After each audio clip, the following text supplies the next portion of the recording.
बिस्मिल्लाहिर्रहमानिर्रहीम, अस्सलाम वालेकुम। मैं हूं लैलतुल कदर और आप देख रहे हैं JNN न्यूज़। बढ़ते हैं खबरों की जानिब।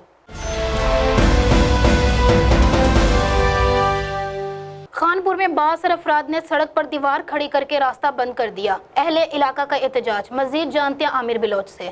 खानपुर के इलाका चक्की किस्पी के रिहायशियों ने एहतजाज करते हुए बताया कि अरसा दराज से चलने वाले सरकारी रास्ते पर 62 अफराद खलील अहमद खान मोहम्मद ने अपने साथियों के हमरा दीवार खड़ी करके बंद कर दिया और सोलिंग की ईंटें भी उखाड़ ली।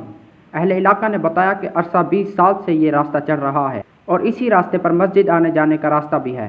रास्ता बंद होने की वजह से नमाजियों को शदीद दुश्वारी का सामना है। अहले इलाका ने डिप्टी कमिश्नर रहीम खान और असिस्टेंट कमिश्नर खानपुर से फौरी नोटिस लेने की अपील की है। कैमरामैन काजी शिराज के साथ आमिर बलोच, JNN न्यूज़, खानपुर। बहुत शुक्रिया आमिर बलोच। तफसीलात से आगाह करने के लिए मजीद खबरों के लिए देखते रहिए JNN news. You watching JNN News Network. For more news, subscribe Our channel press the bell icon and don't forget the comments. Thank you.